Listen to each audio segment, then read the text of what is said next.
Majority Report with Sam Seder. The destiny of America is always safer in the hands of the people than in the conference rooms of any elite. Sam Seder. They are unanimous in their hate for me, and I welcome their hatred. We must guard against the acquisition of unwarranted influence, whether sought or unsought, by the military-industrial complex. The Majority Report with Sam Seder.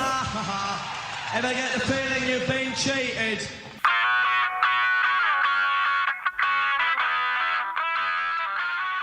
It is Monday, July 21st, 2025. My name is Sam Seder. This is the 5-time award-winning Majority Report. We are broadcasting live steps from the industrially ravaged Gowanus Canal in the heartland of America, downtown Brooklyn, USA. On the program today, Matt Duss, EP for the Center for International Policy, co-host of the Undiplomatic Pod. On Joe Biden's lack of accountability for Gaza and the horror that's going on there now. Then we'll be talking to Candace Rondeaux, Senior Director of Future Frontlines and Planetary Politics, Professor of Practice at Arizona University, author of Putin's Sledgehammer, the Wagner Group, and Russia's collapse into Mercenary Chaos. Meanwhile, UK, France, 25 other countries call for an immediate end to the slaughter in Gaza. Meanwhile, Trump goes tried and true to deflect from Epstein. Racism against Native Americans and a former fake birth certified president. EU to ramp up retaliation versus Trump's tariffs. Republicans appear to be steering us into a government shutdown in October. Russell Vogt says a second rescission bill is now on the way. It's Harvard v. Trump today in a U.S. District Court in Boston over Trump's canceling of $2.5 billion in federal grants. And don't threaten us with a good time. New York-loving Andrew Cuomo says he's going to move to Florida if people don't vote for him for mayor. He'll move from, Westchester County to Florida? I think there's a quick flight. What is that airport? Is it not? There is a quick flight There's from there. Westchester Airport. He doesn't have to drive over an hour to real New York City airports. Trump's favorability ranking sinking along with his immigration policy. And Omar Fateh wins the Democratic DFL endorsement for mayor in Minneapolis. Woo! Let's go. The first challenger to win in this century. And after 40 years of legally living in the U.S., an 84-year-old goes to renew his green card and is disappeared, thought dead, and then apparently ends up in a country he has no connection to. All this and more on today's Majority Report. Welcome, ladies and gentlemen. Thanks so much for joining us at the beginning of the week. It is Fun Day Monday. Says Emma Vigland. Hello. And when Emma Vigland says that, you know it will be a fun day Monday. For sure. I mean, less fun, but this story about that 82-year-old man from Pennsylvania. He was deported to Guatemala. He's been in the United States since the 80s because he got political asylum fleeing Pinochet and the Chilean dictatorship down there. So, this is... you know. We'll do that. We'll bring that. We'll go through that, the specifics. I mean, there's not much more to it as far as people know, but we'll go through the specifics in the Fun app. But it is just appalling And I would imagine you could draw a line from when some of the Democrats decided they were going to care about people sent to a gulag in El Salvador, and through all of the images we saw as to why Trump's immigration policy is so poorly ranked in polls. But it would be very helpful if there was an opposition party that provided folks with a different perspective on these things, other than just not in charge. It's interesting. The ICE Twitter account doesn't seem to be touting that removal, instead focusing on people who they can accuse of crimes. So it's just interesting, the type of things that get highlighted, and the propaganda that, oh, we're just going after bad guys that are making communities unsafe. No, this is disgusting. We'll get more into that as the program goes on. Last week, I don't know if we said this on the air, but we were talking in the office about Donald Trump unable to shake this Jeffrey Epstein stuff. Now, apparently, he has ordered Pam Bondi to release the grand jury stuff. The guys who actually worked on the grand jury said, we keep those reports very, very brief for purposely so that we can, roll things out to a grand jury. There's not much there. There's a lot more stuff that the FBI could release. We'll see if that satisfies Donald Trump's minions. But the one thing that Donald Trump always does, and we were wondering why he hadn't done it, was how can he go about demonizing people of color in this country in some fashion? Black people, Native Americans, that's his go-to. To distract when he doesn't like a news cycle. Colin Kaepernick, not available, apparently. So I think Donald Trump knows of one other black guy, and he set Tulsi Gabbard out. You remember, Donald Trump is very mad at Tulsi Gabbard for telling Americans that Iran is not anywhere close to developing a nuclear weapon. And so how does she get herself back into good graces? Well, she basically fabricates a scandal. It's fascinating. And I understand that there is more, perhaps, that you are going to come out with next week. And I was told that that's why they raided Mar-a-Lago, that they wanted to find the Trump-Russia documents that indicated there was absolutely no collusion and that there was no evidence to even start such an investigation. But Trump didn't have it there in Mar-a-Lago, but that's why they raided his house in 2022. Is that correct? I don't have the details on the specifics of the Mar-a-Lago raid itself. Those are within the possession of the FBI. Pause it. So I just want to make it clear what that response means. I didn't get the memo. I was supposed to lie about that. Are you looking at this week's script or next week's script? Because that's not the memo I got about that. Now, let's be clear. She released information last week that said there was no evidence that Russia had the ability to change the outcome of the election via our voting machines.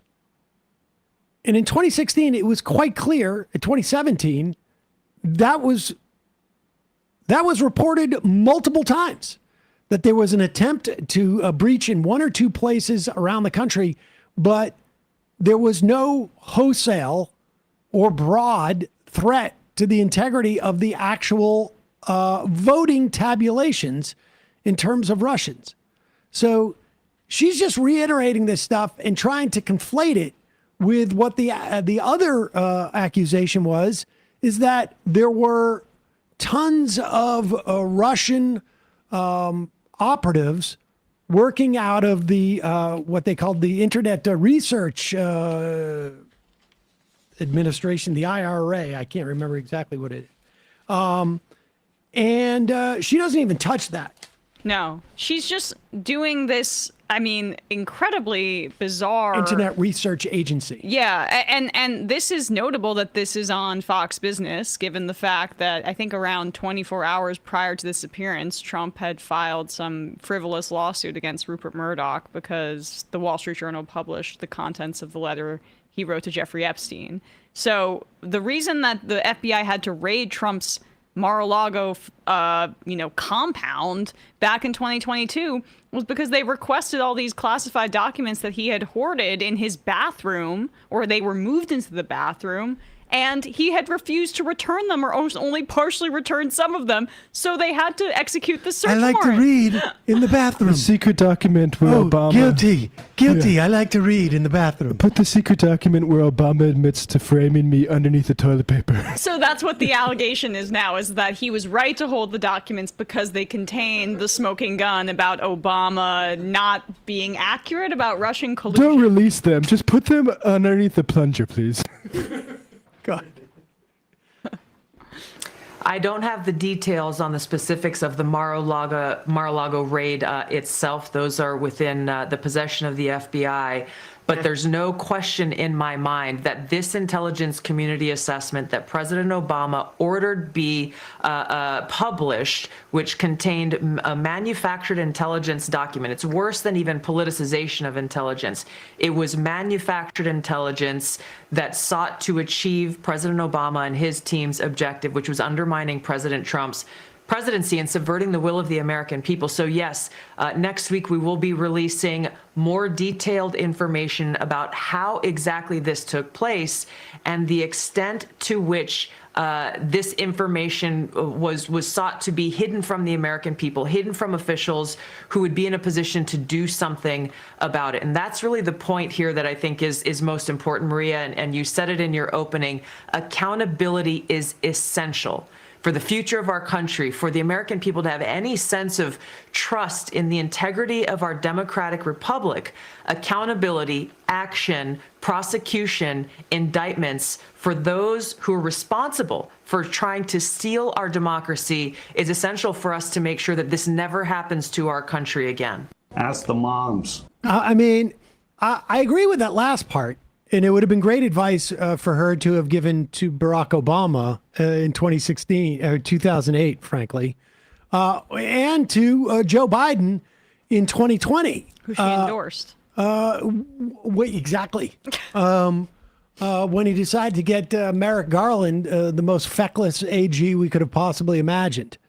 Here is Donald Trump with an AI, again. This is all just part of his distracting from the Epstein stuff because they were nipping at his heels. And so what he basically did to his followers is, I'm going to throw at them the black guy. Here we go. There's no audio to this, by the way, because... Well, there is, but it's the YMCA's Village People. Yeah. Or the Village People's YMCA songs. Yeah, we can't play that. You'll be shocked to hear. Here it's Trump sitting down with Barack Obama. He signals to somebody, and then people come in to arrest Barack Obama. And there we go. They also show him in, a jumpsuit in prison at one point. Whatever. Let's go on to the part that's that is also more relevant, and that is the Trump goes on because it's not enough. People are not thinking enough about Barack Obama. Trump moves over to, he can't find, Colin Kaepernick. Kaepernick is not around, apparently. So he immediately goes to the next best thing.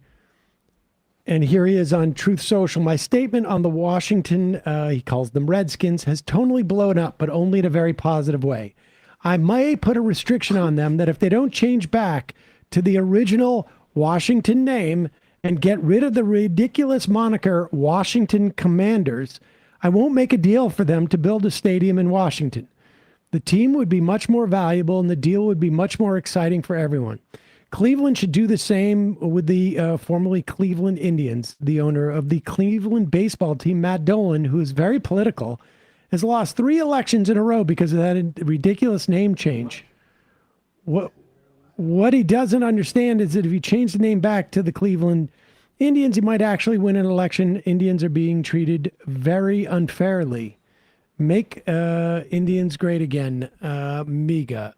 I mean, this is an old playbook, and it very well may work. Josh Harris says he's not changing the name, the new owner. I mean, the Commanders have had now, with drafting Jaden Daniels, number 2 overall last year, the most success that they've had almost entirely in my lifetime. There's only now, it was between the Commanders and the Cowboys, the last NFC teams that hadn't been to a NFC championship, and like that, they were the record holders. Now the Cowboys hold it singularly, which is very gratifying. But why would they change the name after having such a successful year, except that like Trump is undemocratically holding the city of Washington, D.C. hostage because they want this old RFK site back and they want to build a new stadium. I don't know if it's going to work in terms of him getting the name changed. Yeah. That's not the agenda. But to distract it. The agenda is to give his MAGA followers a different bone to play with. And in that regard, I think it's going to. I think we're going to start seeing Fox News is going to be talking about the NFL for the first time in ages. They're all slagging the players of the WNBA because you know how important women's sports are and protecting women in women's sports are fair wage to them. Yeah. And we're going to see the whole MAGA right-wing universe is going to zero in on this Obama stuff and this, football or baseball story that Trump wants them to, and they'll do it gleefully. And it's going to be amusing to watch. But the bottom line is the Epstein stuff I don't think is going to go away. At one point, they'll run out of interest in this, and Trump will have to come up with another racialized controversy so that they forget the fact that their daddy was so intimately involved with a guy who was running a pedophilic trafficking network. So we're gonna change all the symbols back to what they were when we were kids. All the symbols. We're gonna change all the symbols back. We're gonna have our old symbols back. All right, a couple of words from our sponsor, then we'll be talking to Matt Duss. It's been brutal this summer. Like in New York. Oh yeah. I don't remember a series of 90 degrees days in a row, and we're not even into August yet. Yeah. And every year I'm like, well, I can get through it with this crappy air conditioner. And then I'm like, well, maybe I'll get it at the beginning of next year. And then I'm like, well, I can't buy it now because it's the peak of season to buy a new air conditioner. The only thing that is saving me are my Cozy Earth sheets. They are temperature regulating. And it basically helps me also with my mood because I get angry when I'm hot. Cooler sleeping conditions apparently may actually boost your serotonin levels. Whoa. Yep. Cozy Earth's bamboo sheets are temperature regulating. They are guaranteed to give you a comfortable night's sleep. They naturally wick away heat and moisture from your body, helping you sleep several degrees cooler. 100-night sleep trial. That's right. You get to sleep on them for 100 nights during the hottest days of the year. Or really any time. And if you're not in love, return them hassle-free. Trust me, however, you will not want to. They got a 10-year warranty on all their bedding products. That's a decade of cool, quality sleep. I want to thank Cozy Earth for sponsoring this episode. I've got great stuff from Cozy Earth. I've got T-shirts. I've got a pair of joggers. I have my favorite hoodie is from Cozy Earth. My sheets keep me in a decent mood. I mean, as good as I'm going to get at any given point. There's only like I have a ceiling on that anyways, but it keeps me, close to the ceiling. That's good. Upgrade your summer. Go to CozyEarth.com. Use the code Majority Report for up to 40% off best-selling temperature-regulating sheets, apparel, and more. Trust me, you're going to feel the difference the very first night. Sleep cooler, lounge lighter, stay cozy. We will put a link in the podcast and YouTube subscription. Check it out. Use the code Majority Report. You're going to get 40% off their sheets. I may get another set. Also, sponsoring the program today, Ritual. I have talked about this many, many times. For years, I would go to the doctor. He would say, you need more vitamin D. Why? Well, because you sit inside all day. And I would go from my doctor's office. I would buy some vitamin D or a multivitamin. I would take it for a month. Then I would forget to take it again, and that was it. Ritual, however, is different. First of all, they send it to you every month. That's number one. That helps me. They're essential for men. 18 plus multivitamin is science-backed. It is made with traceable and bioavailable key ingredients. They share the source, they share the supplier, and the research backing each active ingredient. So you know what you're putting in your body and why. The other thing that's great about Ritual is it is gentle on your stomach, because in addition to me forgetting to get more after the first bottle, I would also forget to take it on a daily basis, because I would remember to get it, to eat it, and then I'd be like, oh wait, my stomach's empty, I gotta wait, and then I would forget to take it. Ritual is easy on your stomach, so you can take it at any time when you think to do it. It also has omega-3 DHA to support heart and brain health, which my doctor's been telling me I should be doing, particularly for my brain. Vitamin D3, which is important to support normal muscle and immune function. They're essential for men. Plus 18 plus multivitamin contains 10 key nutrients in 2 delayed release capsules designed for optimal absorption during the day. Like I say, it is gentle on the stomach. Essential for Men is third-party tested for heavy metals and Clean Label Project certified, so you know you can trust what you're putting in your body. A lot of vitamins, they get their stuff from places where they do not have restrictions on what can be in it. And then you end up like eating a lot of lead. Ritual multivitamins are vegan, non-GMO, project verified, gluten and major allergen free, made traceable. It's HSA and FSA eligible with a seamless checkout experience, so you can save when you shop with pre-tax dollars. Essential for Men is a quality multivitamin from a company you can actually trust. Get 25% off your first month for a limited time at ritual.com/majority. That's ritual.com/majority for 25% off your first month. Check it out. All right, quick break. When we come back, Matt Duss.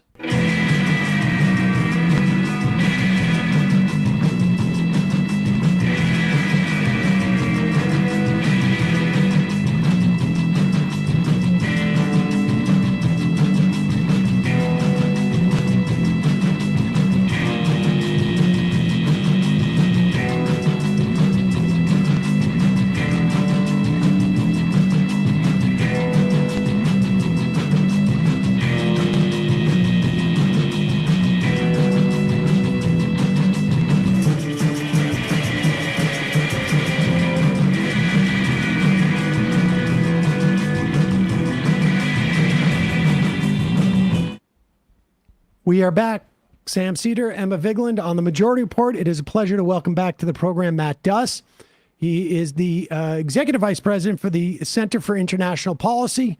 Also, you still doing your podcast? Yep. Undiplomatic with my buddy Van Jackson and my colleague Julia Gledhill. So people should check that out. Okay. And we'll put a link, obviously, to that in our podcast and YouTube description. So, Matt, I want to first start about, let's take the broader view, and then we'll get to your piece on Biden, because both these things sort of start in the same place on some level, which was a piece in the Times, I guess it was a week or two ago, outlining how essentially Netanyahu has been keeping the assault on Gaza. I don't really know, the genocide on Gaza alive and active to maintain his own political fortunes. And that seems to have given a permission structure for a lot more mainstream reporting over the past 2 weeks, ranging from Ezra Klein had a piece in the, an op-ed, but more reports on the daily killing of dozens upon dozens of Palestinians just looking for food aid. We have starvation. I mean, what is your sense of what's happening now? Yeah, I mean, I do think that big New York Times Magazine piece, I believe it was last weekend, kind of laid it out in a way that was just inescapable. But I would say, like, what was new there was only the details. It was deeply reported. It gave a TikTok. But this has been clear for a very long time. This has been clear within weeks after October 7 that Netanyahu was making decisions based on his own personal political fortunes. He understood that if the war ends, he would face a reckoning. He was already under indictment for corruption. There were massive protests against him because of the judicial reform efforts. And then Israel faced the biggest, most catastrophic security failure in its history, for which he was clearly responsible. There were even, reports, that Biden himself clearly understood that Netanyahu's own concern for his political career was what was driving decision making. But of course, Biden never really did anything about it. And I do think that's part of what's going on here as well. I mean, for a long time, especially mainly for Democrats, you had a Democratic president who continued to pretend that what was happening on the ground, clear to all of us, was not really happening. That they were doing their best to try and make things better. And I think, with the end of the Biden administration and Trump coming in, I do think this has freed some people in the United States, leaders who should have spoken up before now, let's be clear, but also others in Europe who have taken are taking a bit more of an independent approach from the United States, though not nearly enough, to speak out a bit more. But I also think the key thing is just this has just been so relentless. You mentioned the nearly 100 people yesterday killed in Gaza trying to get food from this ridiculous new, this aid scheme that they've created in Gaza, having destroyed, the actual functioning organizations and infrastructure that is supposed to be delivering aid and which still could, if only Israel would still allow it. This is a daily occurrence now where you have dozens, sometimes over 100 Palestinian men, women, and children who are just gunned down, trying to find desperately needed aid, all while being herded from place to place throughout Gaza whenever Israel chooses to deliver evacuation orders to move them from point A to point B to point C. I mean, I get the point of like it opened up Trump sort of like taking ownership of America's role relative to Israel has opened up things a bit for folks, but it really does feel like this is more recent than that, right? I mean, we're in month 6 or 7 now of the Trump administration. Maybe you give them a month or two to make it not look so explicit that this is a partisanship thing. How much of this is that there is a sense that Netanyahu is weak and that what Israel has been doing has been so egregious that there is an attempt to make it about just Netanyahu, like as if he has not been a fundamental creature. I mean, the guy's had he's the longest running prime minister the country has ever had. Yeah. He has been in active in Israeli politics for 30 some odd years, like as a central figure. Yeah. And there is no indication that he himself, has had too much jeopardy in terms of like elections per se. It's been more, criminal stuff. Yeah. How much of this is a sort of an opportunistic time to sort of say like, okay, maybe we can make this more about Netanyahu than something fundamental to the system of government that Israel has? Yeah, I don't know if I mean, there's always been an attempt to kind of make this about Netanyahu. I don't know if that's necessarily new. I mean, if you go back to Chuck Schumer's speech on the floor of the Senate over a year ago, I mean, that was, he kind of came out and said Netanyahu is a problem. Israel needs new elections. It needs new leadership. And of course, Netanyahu is a particularly, in many ways, uniquely pernicious figure, not just in Israeli politics, but I would argue in global politics. But I think that's only part of the story now. I think what's really one thing that's important now is the creation of this Gaza Humanitarian Foundation, just that was stood up just a few months ago as part of this, quote, this plan to provide aid to Gaza, while they have diminished and weakened and ejected essentially all of the organizations that have been traditionally providing aid to Gaza and can capably do that. Because people should understand, and I think many people do, humanitarians certainly do understand, professional humanitarians who work in these conflict regions understand that the Gaza Humanitarian Foundation is not about providing aid. It's about using aid as a weapon, denying aid over here and providing aid over there to get people to move from here to there in order to corral them inside essentially what are concentration camps. And I think just as this has become so explicit, you've got these American mercenaries essentially, guarding this food, who are opening fire on Palestinians along with IDF troops, along with the usual chorus of Israeli officials who can't help but be public and explicit about what they are trying to do, which is to thin out the population, to move them to a place where it could be potentially more easy to expel them ultimately from the territory of Gaza. And Gideon Levy wrote about this explicitly in Haaretz, just about how it's a plan for ethnic cleansing and it is a concentration camp, using those terms. Can you describe what's happening right now with the Israeli military operations in the north, and how for the past month the plan has been to corral around 600,000 Palestinians? That's what they say. We don't know how many are left. Just to be clear, but that's the number they're putting out there, corralling them into Rafah in the south. Yeah. No, what the plan seems to be to corral, probably more than 600,000. You have, over 2 million Palestinians, but again, we don't know how many have been killed. It's exactly. Almost certainly far more than the nearly 60,000 that we know of, given all the people who are buried under the rubble, people who will die very soon from disease, people who are dying of starvation. But to corral this mass of people in essentially 20% of Gaza, corral them into 20% of what was already one of the most densely populated areas in the world. And so I think, yes, Levy wrote, and Israeli American scholar Omer Bartov, in a piece in the New York Times just last week, said, I resisted the term genocide. I will now use that term. It is very, very clear. For others like Aryeh Nair, who was one of the founders of Human Rights Watch, he wrote a piece in the New York Review of Books over a year ago, pointing to Israel's denial of aid and its use of food as a weapon, that for him answered that question. Yes, this is clearly the showing intent to carry out a genocide. And I think it's just, I don't know, someone commented, I saw earlier today, that the dam is now breaking. I hope that is true. I wish that were true. But the fact that we are almost 2 years into this and we're still discussing this question, I think it's just staggering. I want to talk about your piece, about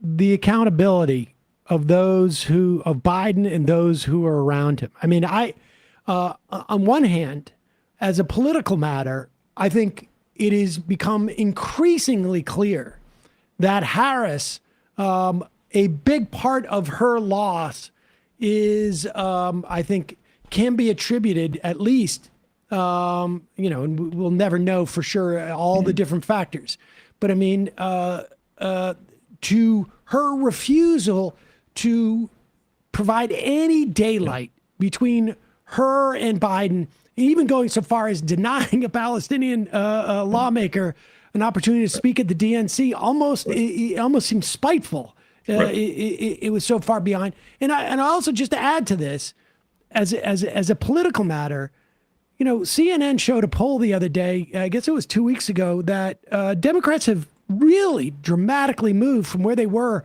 8 years ago on Israel.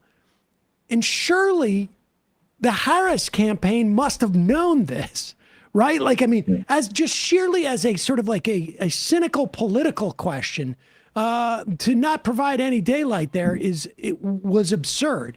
Yeah. But we also have a blob, as it were, to use a term that we don't hear that much anymore, about the foreign policy apparatus that surrounded Biden. And to the extent that Biden knew what was going on, I'm sure he knew enough to appoint these people at one point. But talk about like the notion of accountability, why they should be held to account. Yeah, I mean, with Biden, and I think you're right, first of all, about Harris.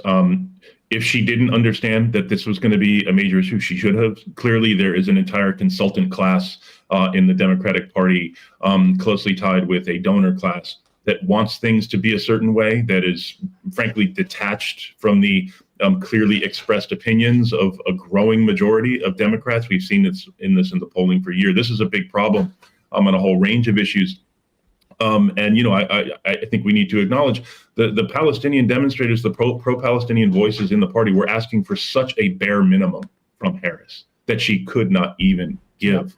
And again, that really needs to be understood as a major mistake, even if that was not the determinative failure that lost the election. I think the failure to kind of tell the truth about what everyone could see was happening in Gaza signals a failure of courage on a whole range of other issues. That is why it's becoming a litmus test for the Democratic Party. As far as Biden, listen, Biden, I think, clearly was detached on a whole range of issues. This was not one of those issues. He's someone who regards himself as a foreign policy guy.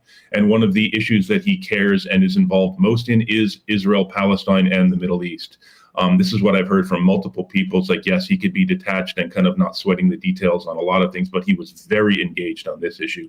And I think so he clearly bears enormous responsibility here. His view of the U.S.-Israel relationship for many years has always been that the United States just supports Israel unequivocally and unquestioningly and unconditionally. And that's what we saw. Despite the fact that Israel was clearly in violation of U.S. law, of international law, there was never a moment, except for that one brief moment when Biden announced a pause on the shipping of the largest bombs of, 2,000-pound bombs, I think it was. That was the only time Biden made any move to withhold weapons, which he should have done almost immediately when it became clear that Israel was violating these laws. But you also have other key advisors around him, like Brett McGurk, the Middle East advisor, the key Middle East person on the National Security Council, obviously Jake Sullivan, the National Security Advisor, Amos Hochstein, another top advisor on the Middle East, and Anthony Blinken, the Secretary of State. These, I think, are really top decision makers, and their decision was just, all right, Biden has laid down the law. He will not stop supplying arms to Israel. We will find other ways to maybe work within the boundaries that Biden has set. But what you end up with is the United States and the Biden administration helped perpetrate a genocide. That is what we need to understand. And if we want to take the law seriously, I think we need to have real accountability, not Washington accountability. Because in Washington, when you say accountability, what that essentially means is, okay, we all agree a bad thing happened and we really hope it doesn't happen again. And we're going to pretend to care about it until you get distracted by something else. No, I mean, real accountability. First of all, that none of these people should ever serve in government again. Let's just start there. The idea that these folks could just kind of like, slink back into public life and into positions of authority. I don't, have any, doubt that it's already happening and it will happen. But I do think we need to be having a conversation about what it really means to press these people for answers about what they knew and when they knew it.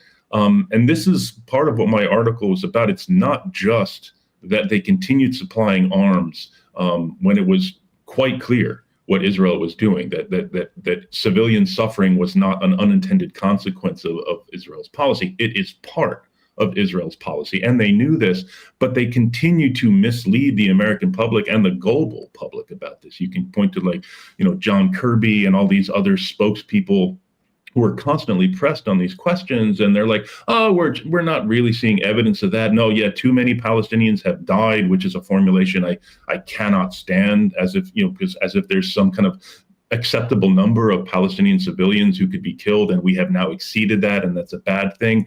Their whole approach to this was essentially a disinformation campaign about what was really happening in Gaza, so that they would not have to really confront the question of ending military aid.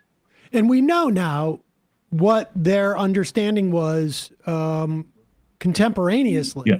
Yeah. Because Matt Miller has come out and conceded that. Yeah. One of the spokespeoples. So what would be, I mean, what are the mechanisms for something like this? Like, how do you say, the voting public is just not, with all due respect to them and us, just not that savvy. The number of Americans who would know the name Brett McGurk is probably, too small to count. And, what's the difference between Phil Gordon and Brett McGurk? It's a big one. It's a big one, but I'm saying nobody would know that. Yeah.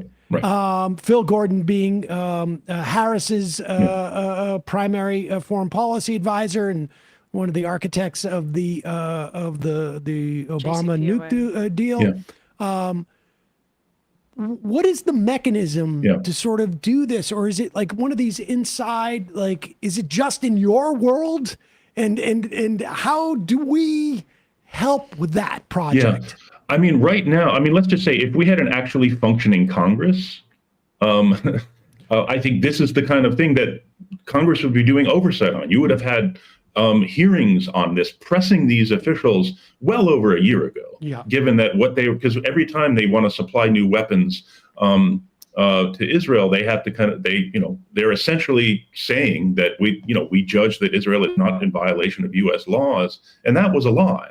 Israel was clearly in violation of U.S. laws. That's something the U.S. Congress should care about, given that the U.S. Congress passed those laws. Unfortunately, we don't have that Congress, okay? I mean, there were efforts by people like Senator Van Hollen, like Senator Sanders, a number of people in the House to press on these questions, but they were not able, unfortunately, even though you got a number of senators and members of Congress joining with those efforts, you did not see a kind of a critical mass in Congress. And I think that's a real tragedy. So let's just say in a dream world where Congress was doing its job, you would have already had all these people called to the Hill to testify under oath about what was actually going on. So in the absence of that, you're left with, articles of people like you guys raising this, helping people understand what was done here. Just raising as much as possible public awareness and awareness in the policy establishment about what these people did and what they're going to carry with them, because we will not be done with this in our lifetimes. I need people to understand that the tail of this catastrophe will be very, very long. We will be dealing with the consequences of this, for a very, very long time. What is Brett McGurk doing these days? Well, he's a CNN contributor, and he's also an advisor at Lux Capital. So yeah, it's he decided to just play right into the every worst stereotype of a corrupt Washington official, and just roll right out of the White House into a well-paid CNN gig, and working for a capital advisor account. Meanwhile, the head of Lux Capital, a few weeks ago, as Israel had launched its war on Iran, was dreaming about all the investment opportunities in a new Iran. So that's Brett McGurk. Weren't they also talking about we'll get in on this venture for new hotels in Gaza? I hadn't seen that, but that doesn't surprise me. That is very much in keeping with just how ridiculous these people are.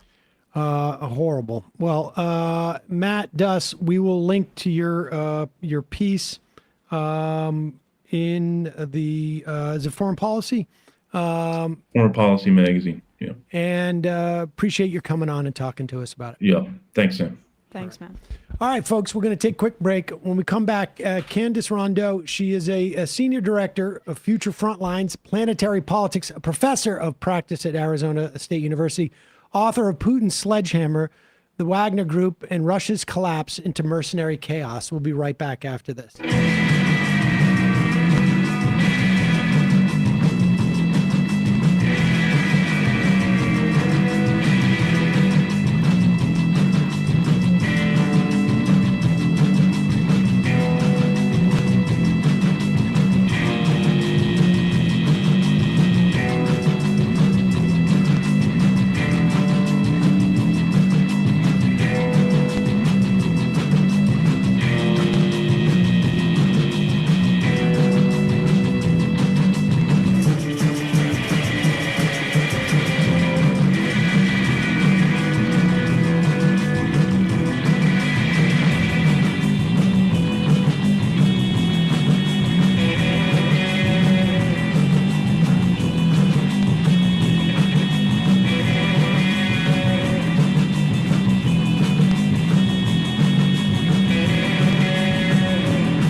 We are back. Sam Seder, Emma Vigeland on the Majority Report. It is a pleasure to welcome to the program Candace Rondeaux. She's a senior director, Future Frontlines and Planetary Politics, and professor of practice at Arizona State University, author of her latest Putin Sledgehammer, the Wagner Group, and Russia's Collapse into Mercenary Chaos. Candace, welcome to the program. Thanks for having me on. So let's, I want to get into your book a little bit, but broadly speaking, give us your assessment of where we're at in terms of the capacity both for Russia and Ukraine to maintain these fighting. I mean, things with Donald Trump, it feels like changes week to week in terms of our support of Ukraine, and it's sometimes hard to know how much of this is real and how much of it is sort of some type of posturing, and for whom even that posturing would be. But what's your assessment? Well, one thing I think that's really important to understand, it doesn't really matter, if Trump is up or down one day, or even if Putin is up or down one day. The Ukrainians are very determined to keep fighting this war. Yes, they have challenges with munitions, they have challenges with arms. The onslaught of attacks that we've seen in the last month or so, drone attacks on Kyiv, 700 drones launched in one particular instance, certainly is having an impact on the psychology and the morale of Ukraine for sure. At the same time, the struggle is existential for a lot of Ukrainians. And yes, there are cracks in the surface, certainly when it comes to unity. I think there's a lot of questions about Volodymyr Zelensky's staying capacity, just politically speaking, because he's over his term as president. But structurally speaking, this war is really for Ukraine an existential war, and in which most Ukrainians agree that capitulation to Putin, whether in the form of a ceasefire that's temporary or something bigger, ultimately means the erasure of their civilization and their culture. On Putin's side, he is determined to. Can I ask you before we get to Putin's side? Do you have a sense, and is there any way to know, like, what constitutes the threshold for what is the existential threshold? In other words, like, how much, where does it cross over that? Are we talking about the Donbass? Are we talking about Crimea? Are we talking about, like, at what point does it become existential, or is it on the pre-2014 borders? Well, that's hard to say. I will say that the attacks on Dnipro, which is, of course, a town at the threshold in the east near Donbass, I think a lot of Ukrainians have long thought of Dnipro as kind of the furthest edge of sort of democratic Ukraine. I would also say that anything that looked like the fall of Odessa, where essentially Ukraine would be unable to really access its way to the Black Sea, and the ports there, which of course are extremely important for export of grains and other materials. It's how the economy survives, basically. Something that sort of changed the status of Dnipro and changed the status of Odessa, I think would call into question the current state of this strategy in Ukraine. Okay, fair enough. And so, give me you were about to give us an assessment of Putin and Russia. What is that? So much like Donald Trump, you have to kind of look at Putin in terms of his rhetoric and then his actions. And you have to find a way to square the two, which often doesn't really compute, right? It doesn't really work out. There's a lot of irrationality and illogic on the surface when you look only at the rhetoric. Putin has shown through his actions that he has continued to press and press and press whatever little advantage Russian troops have in the east. And we have seen incremental gains, to the tune of sometimes meters a day, occasionally miles a month. And so we have now not exactly momentum, because that would suggest that things are moving really fast. And obviously, we're 3 years into what was supposed to be a 3-day war, and things aren't moving as fast as Putin had hoped. But I think he sees that in addition to this incremental gain on the territorial front, there's also political gains with the unity or disunity of NATO. And we've seen that on display again and again. I would argue that the NATO summit that we just had in June was a pretty good sign of the continued disunity that Putin is hoping to exploit and expand. We don't have, unity on the spending. We don't have unity on the deployment of weapons. The only shift that we've really seen is obviously Donald Trump's most recent statement that, Patriot missiles would be sold, missile batteries would be sold to Europe, and other munitions would be sold to Europe as a kind of proxy and a stopgap measure. But Putin has shown that he is willing to go pretty far. He has made an alliance with North Korea. We've seen North Korean troops inserted into Kursk, right into that border region near Ukraine. We've seen African troops even. We've seen deals with Iran to build, large-scale drone factories. We've seen cooperation with China. So the determination is there, even if the resources are not. And I think ultimately what we're starting to see also, though, are cracks within the economy. These sanctions are starting to bite, are starting to have an effect. There was a meeting just last month involving, Russia's economists, economics ministers, and central bank, making some pretty grim, prognostications about the state of the economy. 21% inflation, nobody can sustain that, right? So I think the concern here now is, will this 50-day marker that Trump has thrown down, come and go without any additional sanctions, the third country sanctions that have been long threatened? And if they are put in place, what's going to be the effect on the global economy? And how long can the United States and NATO kind of withstand, most likely, the political pressures that would come because of the prices at the gas pump that would be evident right after those sanctions were put in place? And are there political threats for Putin in this context, or is there a system such that he spends an inordinate amount of time making sure that those threats are, in one fashion or another, neutralized, for lack of a better word? The one thing that the Wagner Group experience kind of gives us as a lesson is that Putin's regime is extremely brittle, and the security regime is very fragile. He is always, like many other rulers in Russia before him, worried about the potential for a coup or some sort of internal rebellion. And of course, a war of this scale always raises that threshold of risk. Because if it doesn't go well, and it hasn't, there have been almost 1 million casualties, or more actually, now on the Russian side, and about 400 to 500,000 on the Ukrainian side. Those are big numbers, and they're not the kinds of numbers that you can just easily hide or brush away.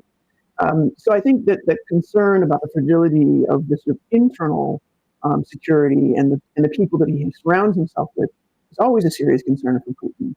And to some degree, I think it may be one reason why we've seen, for example, some of the escalation in sabotage attacks across Europe, which suggests to me a certain level of desperation to change the terms of the war, expand it beyond Ukrainian territory, and pull Europe deeper in to a conflict that it doesn't really know if it wants to fight. Let's talk about that, because that there was just, I guess it was last week, that there were 3 British nationals who were arrested, ostensibly working for the Wagner Group, involved in some type of espionage. How widespread is this? Because I don't know that we hear that much about it. And how effective is it? Is the idea that it's supposed to make Europeans less interested in supporting Ukraine, or like fearful that they're being drawn in to create that sort of, I guess, fear? Or it seems to me it could also cut the other way, where if there's a genuine fear that, and my sense is, I haven't had a lot of conversations about this, but from what I've heard, I know Europeans who have a genuine fear that Russia is going to come rolling through Europe. I mean, I don't know how rational that is, but that seems to be in the air. Give us a sense of what the Wagner Group has been up to in terms of that type of espionage, and if it's having its desired effect. Yeah, so the 3 nationals that you're referencing who were just arrested, they were charged with firebombing a car that used to belong to the Prime Minister of the UK, Keir Starmer, and also a property that I guess he still owns but belongs to another family member.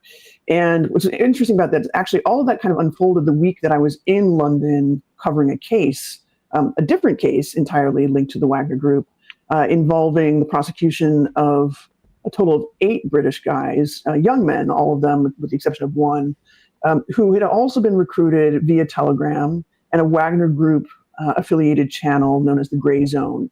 And it seems in both of these instances, the Wagner Group sort of figured very prominently, mostly as kind of the bait for young men who were kind of looking around for something to do. And the tactics have been seen in other places. I also covered a case in Poland, in Krakow, involving 2 Russian nationals who were fomenting Wagner Group propaganda. This is, just as Wagner was falling apart in 2023, summer of 2023, these 2 guys were also arrested. So the Wagner Group brand is still very much alive and still deployed and used by the GRU intelligence wing, which is kind of the main arm of the military intelligence of the Kremlin. And although the actual organization itself, or the network that propped up the organization, has more or less, been reorganized into 3 or 4 different branches, including most notoriously the Africa Corps, where Wagner-affiliated forces now fall under this broad rubric of expeditionary forces in places like Mali and Central African Republic and so forth. So Wagner is still alive as an idea and as a brand, and the GRU has been very good at exploiting its reputation to attract people to undertake criminal enterprises that ultimately result in sabotage. They do pay. They pay in crypto. So the GRU sort of just runs it through, I guess, for lack of a better term, shell brand of the Wagner Group at this point. Exactly. Yeah, they pay, and they pay, for criminals, who are in their 20s, getting $5,000 or $10,000 to, set fire to a warehouse with Starlink components in it is, pretty good money.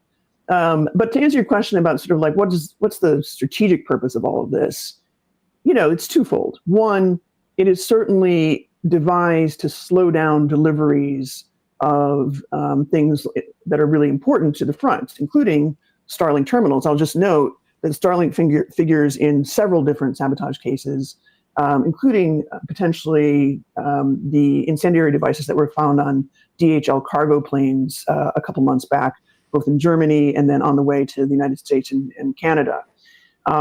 So there's clearly a kind of tactical goal in slowing down the delivery of important goods to the front, but there's also the psychological effect. And that is to kind of say, we are everywhere. We can reach deep beyond, our own borders, beyond Ukraine's borders, and we can penetrate. And we can expose the weaknesses of, an alliance that says that it is not at war with Russia, but Russia believes that it is at war with that. So it's kind of an interesting sort of asymmetry of conceptions of exactly what's going on.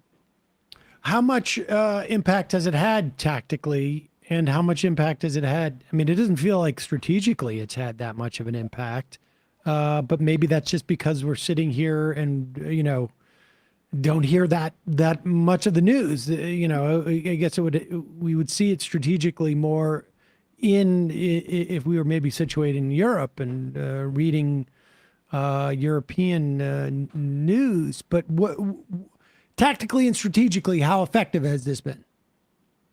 So tactically, I could say it's probably been pretty effective at the sort of level of taking out logistics hubs and raising the cost for those who service Ukraine. I talked to some of the victims in the East London case where this warehouse was burned down. It was a nice Ukrainian couple who'd been emigrated to the UK years and years ago to start their own logistics business. And, they're basically operating at 1/3 of the rate that they were a couple of years ago. And this is largely because of the strain put on the logistics lines.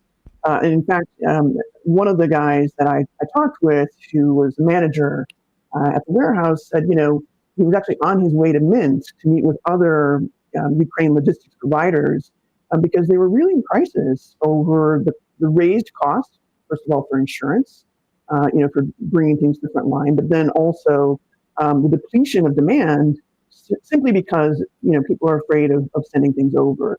So it certainly has had a tactical effect on some level. Then I think the strategic effect has been to really test the intelligence coordination between these rather disparate countries that, frankly, the United Kingdom is no longer part of Europe. And so now it finds itself in the crosshairs at a time when it, has weakened capacity to really coordinate with its other NATO partners. And the strain, of course, with the United States under Trump has not helped things. So I think it's had an effect, but it's true that if you're not sitting in London or Brussels, it's harder to kind of see it up close. And it is, in terms of like how Russia is selling this to the public, you touched on it briefly, but is it framed as this kind of battle with the United States by proxy? Is it about the Western world? What are some of the kind of domestic arguments that Russians are hearing about this multi-year-long war at this point? This is 100% a war against the West and the United States first. And that is always the bigger picture and has been for a very long time. Putin was, I think, probably not as convincing with that rhetoric when the invasion of Crimea happened in 2014. And there are a lot of reasons for that, simply because actually you didn't see much of a united response from the United States and Europe. It was sort of a little bit patchy. However, since then, of course, there have been sanctions. There have been a real targeting of the economy of Russia. And so on some level, after 8 years of all of that, it has convinced a certain part of the population that the forever war is with the United States and NATO. However, I think that there is still there's a lot of conflict, I think, psychologically for Russians. It would be a little bit like if we went to war with Canada and tried to make it our 51st state, right? I mean, it would be really hard for us to kind of look across the border and not see a version of ourselves. And I think the Russians really experience that when they think about Ukraine and vice versa. There are really lots of close ethnic and family ties. So it's really challenging. Ukraine itself, on the one hand, seems to have kind of fallen under this kind of rhetoric for the domestic audience in Russia being sort of this neo-Nazi, new enterprising sort of government under Zelensky. Of course, that's ridiculous, but it can be convincing enough when you have this kind of psychological tension and cognitive dissonance going on. How much, from your perspective, I mean, I understand from the Russian perspective, this has been a war waged against the United States and in the West. How much from the perspective of the West and the United States has this become a proxy battle and an offensive one? Let's put it that way, as opposed to an agenda that was sort of like foisted on them. Because my sense, I still remember Barack Obama in 2012 laughing at Mitt Romney when Mitt Romney says Russia is our number one foe. And I certainly got the sense that at least from that administration, they want to make China our foe. That Russia was just a, whatever. It's not going to have that much of an impact. Right. A regional power, right? Yeah. That's sort of faded in its capacity to really challenge the United States is roughly what Obama said. The problem, listen, this is not just an Obama problem. It's not a Trump problem. It's not a Biden problem. The problem inside Washington with the way we conceive of the tensions with Russia and China is that we kind of think that they need to be somehow, they can be divided from each other. And there's a failure to understand, especially now, how closely Russia and China have drawn closer to each other economically, politically, how dependent Russia is now on China for purchases of oil and energy, as well as for exports of dual-use technologies that it needs to fight its war in Ukraine. The fundamental kind of structural flaw in the way Washington's foreign policy establishment has thought about the war is that you can divide the two, and that and somehow even this talk of like a reverse Kissinger move to kind of isolate China by pulling Russia closer into the orbit of the United States through some sort of progressive appeasement of Putin and his demands vis-a-vis Ukraine and Europe. It's not going to work for so many different reasons, but largely because of that inextricable bound between China and Russia economically, which only grows by the day. The more Russia sinks economically, the more it needs outside help. And it's not going to get it from the United States, right? So the challenge is, how do you fight a war that nobody believes is actually happening? And I think you're right, Sam, that the United States and its allies, although increasingly Europe, I think, seems to have now a new mind of its own. But certainly until very recently, the West has sort of kind of taken on this idea that the war is defensive and the fate of the outcome of the war is really up to the Ukrainians. And we've seen this movie before in Afghanistan. We've seen it in Iraq. It's sort of like we don't really want to own fully the full outcome and implications of wars that we both finance and try and fight through proxies. Lastly, I got to ask you about this because it comes up obviously in your book, which outlines, I guess, the rise and the fall of the Wagner Group. But one thing that just stuck out for me was that the Internet Research Agency was launched.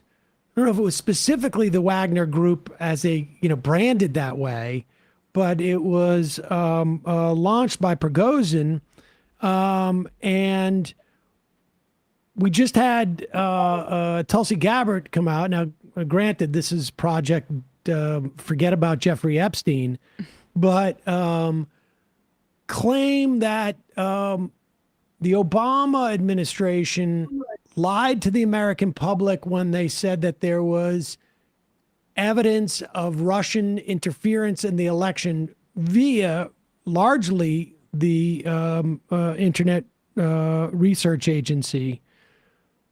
She's claiming that they said this even though they had evidence that Russia was not able to hack the elections in terms of literally change the vote count. So there's a little bit of a conflation there. But tell us about what that role was in 2016 in participating in the election, the 2016 election. So the reality is, no matter what Gabbard says, the Internet Research Agency's interference campaign in the 2016 election actually predates 2016. As far back as 2014, late 2014, there was evidence of Facebook accounts that were, stood up under sort of fake and false enterprises by parts of the troll farm that belonged to Glavset, which was kind of the original name of the company, now known as the Internet Research Agency. And it was a bit of an experiment. And it was an experiment in exploiting some marketing and advertisement campaigns online, exploiting weaknesses within Facebook's content moderation, and then also Twitter, Instagram, some other places as well. It was a pretty vast and sprawling enterprise. Didn't cost very much, only a few $100,000 as far as we know. But what we do know is that thousands of fake accounts were spun up on social media sites, and they were used to create divisions between Americans, over not just the elections, but all kinds of issues. Russians really use these very divisive techniques, using Black Lives Matter activists and kind of corralling the opinion of also white supremacists on the other side, getting people to show up at anti-Hillary Clinton protests. It was kind of remarkable, the breadth of it. And as you probably know, and I sort of talk about this in the book, a couple years after all of this unfolds, there was actually a court case against Yevgeny Prigozhin and several others who were implicated in the Internet Research Agency plot.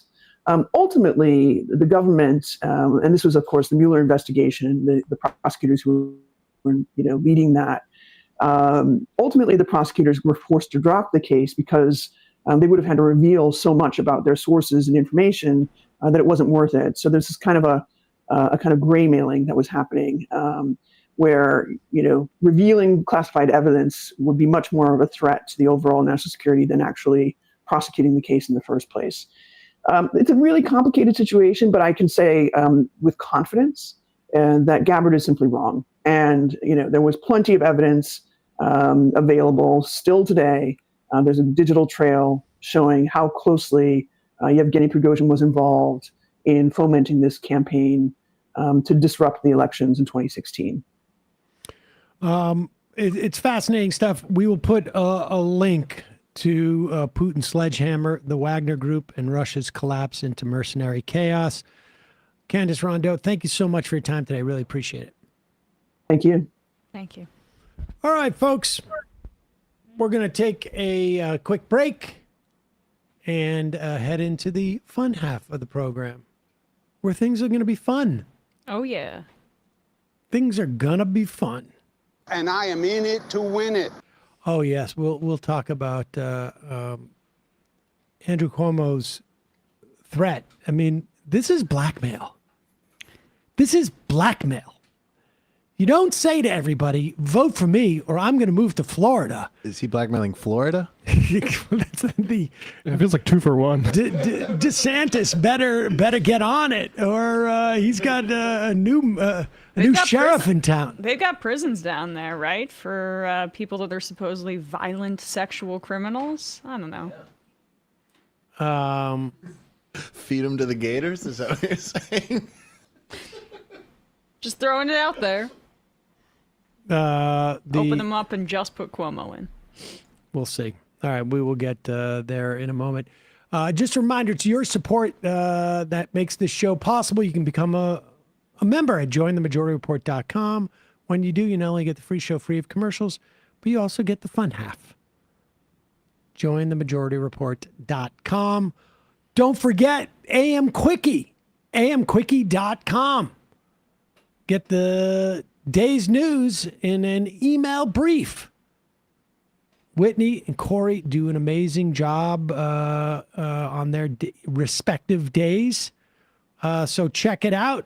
Also, we got merch.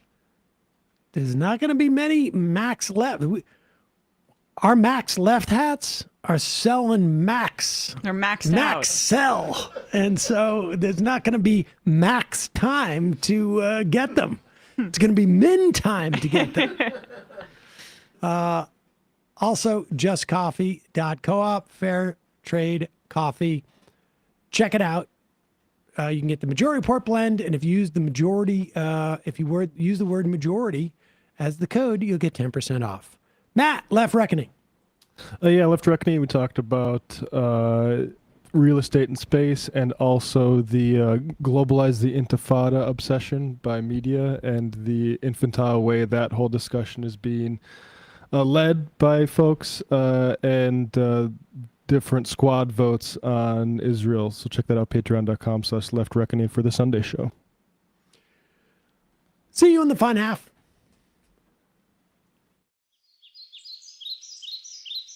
Three months from now, 6 months from now, 9 months from now. And I don't think it's going to be the same as it looks like in 6 months from now. And I don't know if it's necessarily going to be better 6 months from now than it is 3 months from now. But I think around 18 months out, we're going to look back and go like, wow. What? What is that going on? It's nuts. Wait a second. Hold on for a second. The Majority Report. Emma, welcome to the program. Hey. Matt.